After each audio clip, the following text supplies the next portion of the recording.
Once upon a time, in a land filled with nutritious joy and color, lived Benny the broccoli, a jovial vegetable with a heart bursting with good health.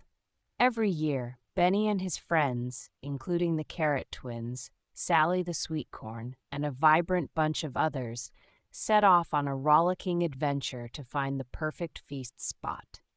This time, lured by the whisper of a legendary garden, they ventured into unexplored terrains. They faced a series of hilarious mishaps on their pursuit, from sliding down the crevices of melons to getting lost in sugar-laced gummy jungles. However, their determination never waned. Finally, they stumbled upon the mythical Garden of Gastronomy, a sight to behold with its lush veggie bushes and juicy fruit vines, but found it empty. After a moment of shared